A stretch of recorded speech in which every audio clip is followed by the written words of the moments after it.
So you're telling me that you're in possession of the magical Japanese rice cooker. Yes, I said magical, but you're not using it? How dare you? You don't let a machine like that sleep.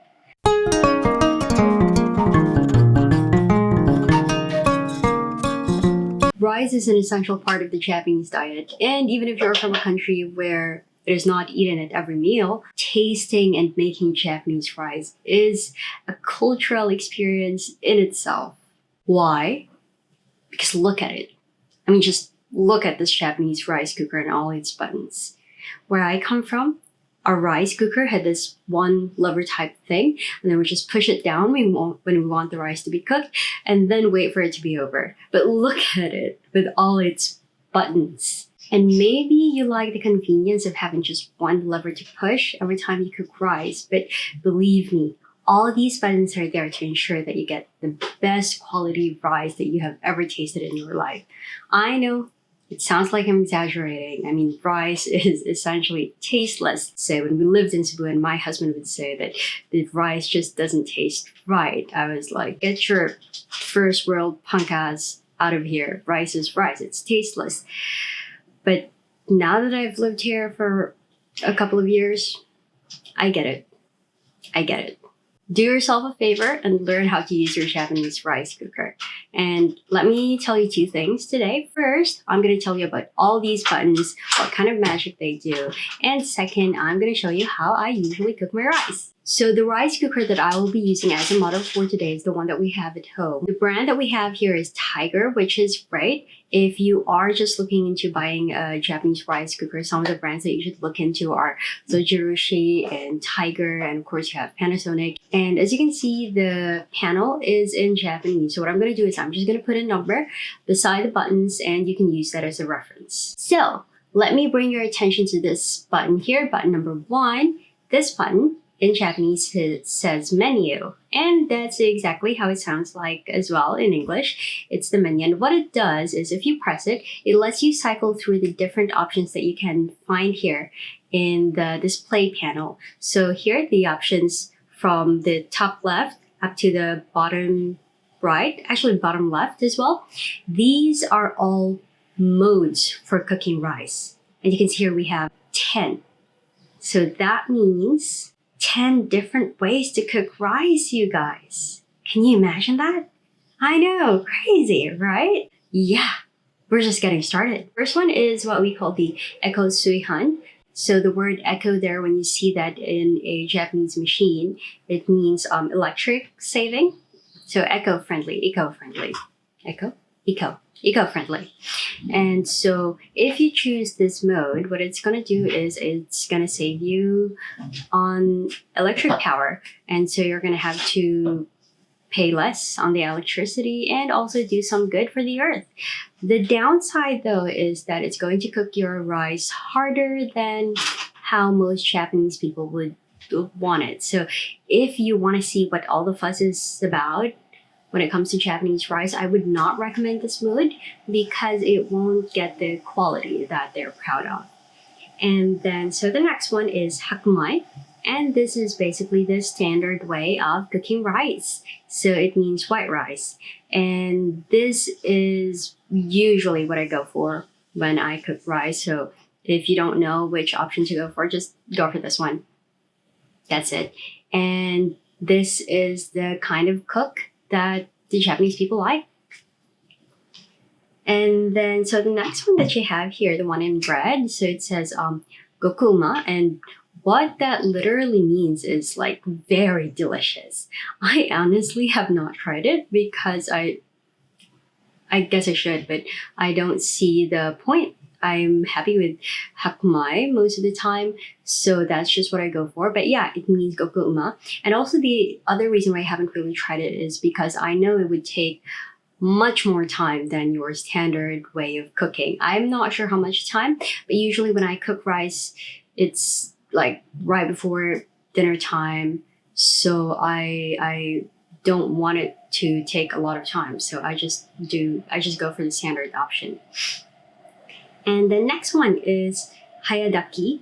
And this is if you're short on time. I mean, you're really hungry and you really want to eat already. So this is the speedy mode. Yeah, there's a speedy mode for cooking rice. How do they do that? I don't know. Magic. And then next one is, this is takikomi. And so Japan has this dish called takikomi gohan. And what it is it's basically rice, but other ingredients are added in as well. So there's like chicken and you have carrots and there's a special kind of taste to it because they put soy sauce and mirin and sake, I think. You're probably familiar with it if you're living in Japan yourself. So traditionally, takikomi gohan is cooked on the stove, but you could also use your rice cooker for that, people. So you just put in all the needed ingredients and then the water and then press this mode and voila, you have your takikomi gohan. Next one, this one says okowa, and okowa is another Japanese dish. It's basically like takikomi gohan in that it's rice with some other ingredients and with a special taste to it. But the difference is that with okowa, it's a more glutinous rice, so it's a bit more sticky. Next one, okayu. So I love okayu, and this is essentially porridge or like congee. So you can cook okayu using your rice cooker. It's easy to cook even if you don't have a rice cooker, but if you want to use your rice cooker, then yeah, you can do it using this machine. And just be cautious about the amount of water that you're going to use. So what is common is that inside the pot, I guess, the rice pot that comes with your rice cooker, there is a legend that tells you where the water should be if you're cooking for Eko, Suihan, or if it's the Hakumai type, and also if it's okayu. So just follow the whatever is written there and the level of water that you should put inside, and you should be good to go. Just press this button. Next one is we have the multigrain rice. And in most other countries, we just use the same mode. But apparently, since there are different types of rice, they cook in a different pace. And this mode would ensure that all types of rice will be cooked to perfection. Next one is genmai. And this is for your brown rice. So yeah, I never knew that it cooks differently as well. And so just choose this option to cook your brown rice. Easy. So the last one that you have here is GABA zuryo. And so GABA is a naturally occurring amino acid. I really don't know what that means, but let me read it. So it's a naturally occurring amino acid found in rice. And I'm not sure what that is, but basically it's good for your health. So it's all the hype in Japan right now.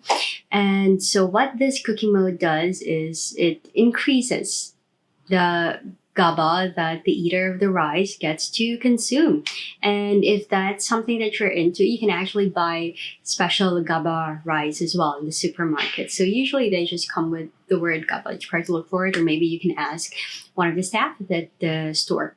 And the next button that I would like to pay attention to, button number 2, it says takimeshi. And so after you've chosen a mode, this is the button that you want to press in order to start cooking.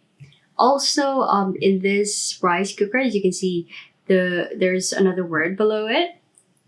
This is also worth discussing. So this one says musenmai. And you guys. So in Japan, there's actually a type of rice that you don't need to wash. Like you don't need to clean it. You just add water and it's just good to go. So if that's something you're interested in, you want to save water, go to the supermarket or go to Amazon and just key in musenmai rice. It's awesome. Next button number 3. This one is hoon.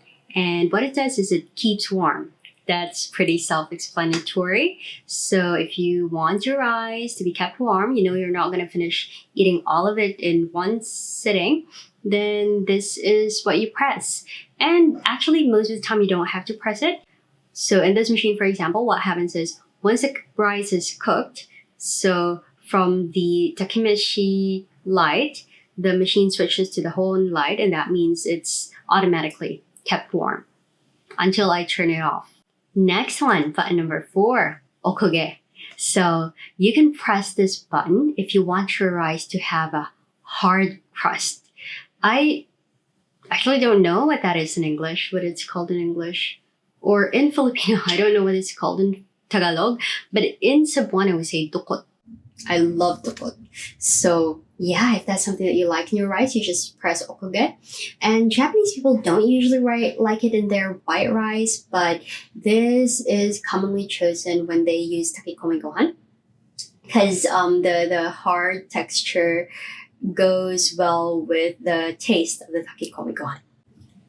Next one, button number 5, torikeshi. So this is the button to reset or cancel. So this is what you press if you want to turn off the machine. So for example, sometimes you don't really want it to be kept warm. You don't care if it's cold when you eat it the next time because you can warm it up in the microwave oven anyway. So you can actually, instead of just having it kept warm, just press that torikeshi.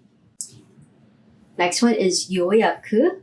And if you live in Japan, you might be familiar with that word. It's like reservation. So press this button if you want to preset cooking your rice at a later time. So how do you set the time? See this button here? This one means hour, goes from 0 to 23. So you don't set it in a way that's like 2 hours after or 3 hours after. You actually set the actual time.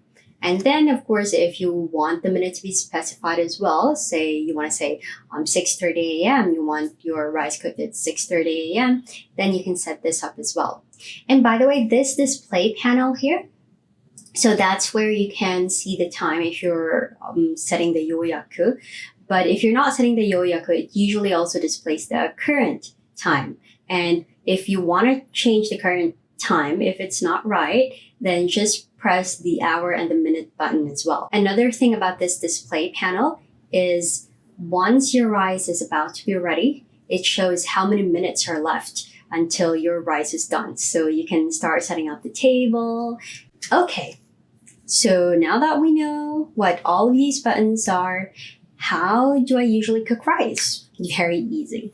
So first thing you want to do, of course, if you want to add rice, obviously, so how much of a rice you want. And the machine, of course, always comes with its cup, right? So you use that cup and then you add the water. I'm sure you're familiar with all of this. And then next is you want to choose the mode of cooking that you want. And most of the time we just use the hakumai, right? So if it's already set to hakumai, then there's no need to press the menu button anymore. But if you want to change it, then press the menu button. And then step 4, just close the lid and then press takimeshi to start cooking. And lastly, once your rice is done, the machine will start beeping to signal that it's done. And that's it. Enjoy your meal. And voila, you have your very delicious Japanese rice. Congratulations. And that's it for how you cook rice and how you use your Japanese rice cooker. Now, if you didn't know how to use your Japanese rice cooker, I'm pretty sure you're clueless about how to use your Japanese washing machine as well. Admit it. So do yourself a favor and click on this video here. Yes, click it now to learn how to use your Japanese washing machine. And next week, I'll tell you how to use your Japanese air conditioner. Watch out for that one. See you.